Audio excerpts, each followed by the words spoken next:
Hey everybody, Ed here with the Digital Digest, and today I wanted to share a quick update on my experience with two of Sony's latest CyberShot cameras to hit the market, the HX90V on the left, priced at $430, that launched at the end of June, and the RX100 IV on the right, which launched at the beginning of July, priced at $950.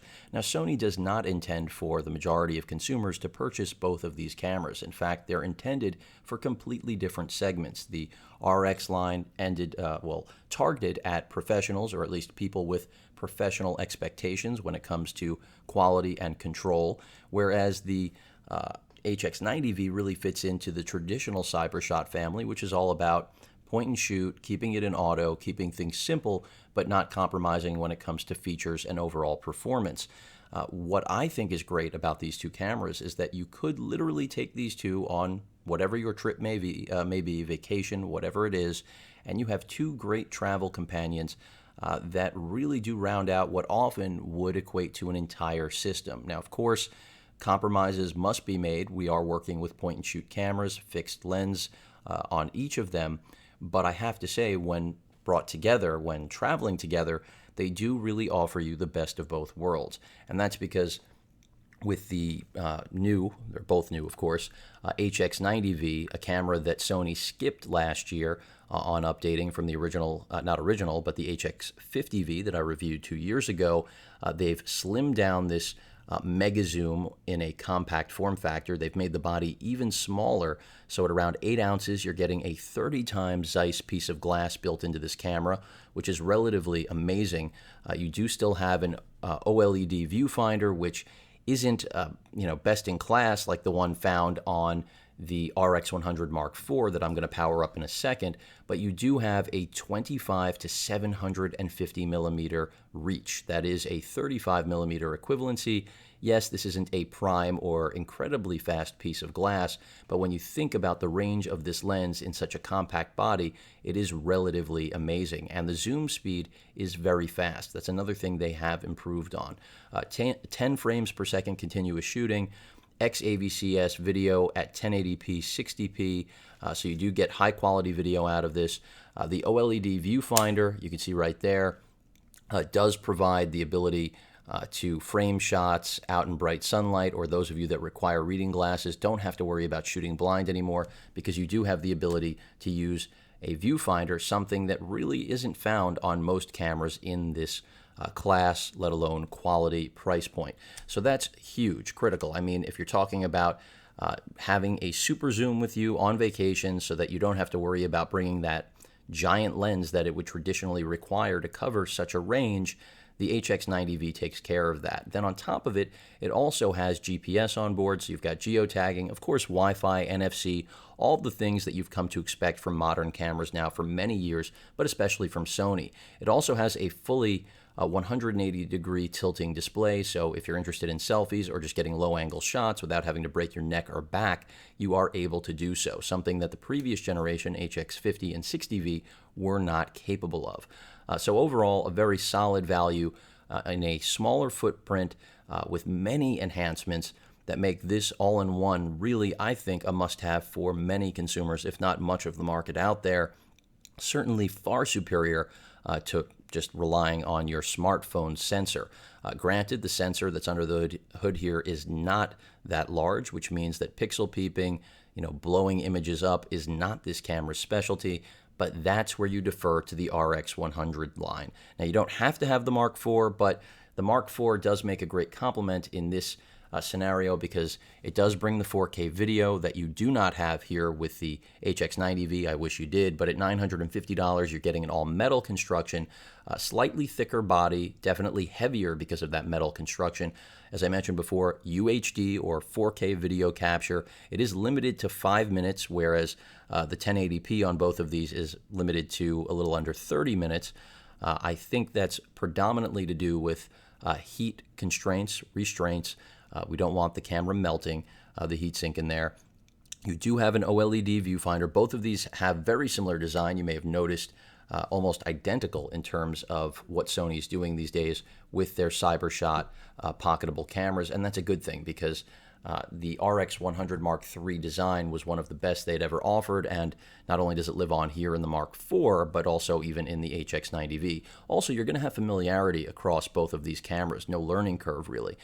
So the flash, center mounted, the microphone array surrounds it. The OLED here is not slightly better, but far superior. That doesn't mean you aren't going to appreciate the OLED on the HX90V, but here you're going to get a lot more when it comes to your field of view and overall resolution, and that's why it's paired with the far more expensive camera.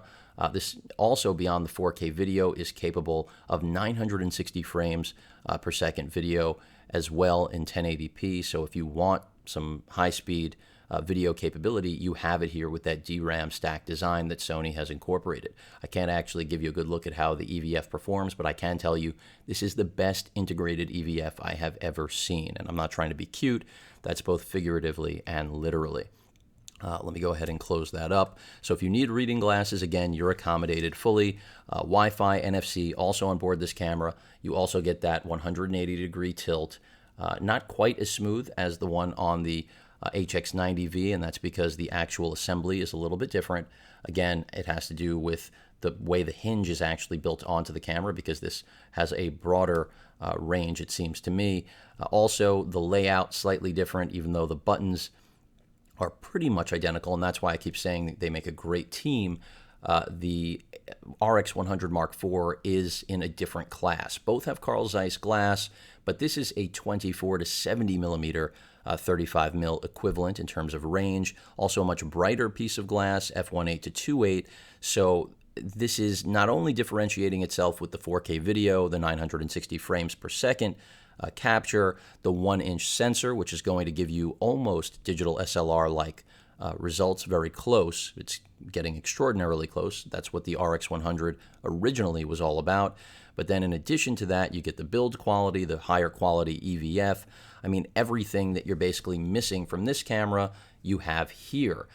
Just in the same way, we don't have that great focal range or reach with the RX100 line, especially here in the Mark IV, 24 to 70, as I mentioned before. You've got that here in the HX90V, and all doing so basically in the same ecosystem. I say that because you'll be using Play Memory, Sony's application, to use Wi-Fi transfer, Wi-Fi control, their application store, all of those things. If you do want to drop your video quality down to 1080p, you can do that. It'll still be working with the same codec, that XAVCS. If you desire, you can go all the way down to MP4. Of course, I don't recommend that, but for file sharing, that's often a very convenient thing.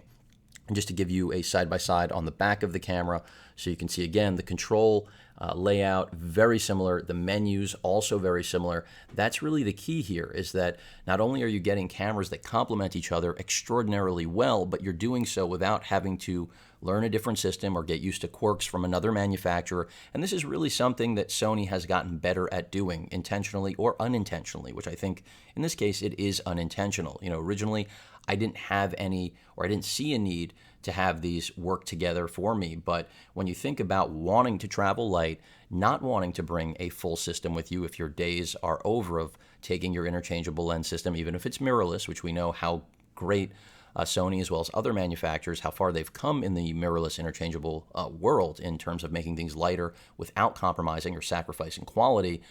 That's something where you can step in with two cyber shots like this, much like the RX1, still one of my favorite cameras, which hasn't been refreshed. I'm both sad and happy about that for several reasons I'm not going to get into now. But the whole point here is that you can really replace a system with two compact cyber shots and travel, I would say, beyond light. I mean, traditionally, no one would even think that two cameras like this could cover everything you need. But now that we have all of the features that the RX100 Mark IV brings at a very big premium, let's not kid ourselves for a moment, $950 is very expensive, but there's nothing else like it on the market. And then combine it with the range and stabilization that you get out of the HX90V, as well as geotagging, and also the fact that we do have a viewfinder. So again, if you do require that EVF, granted it's not as good, you still have it.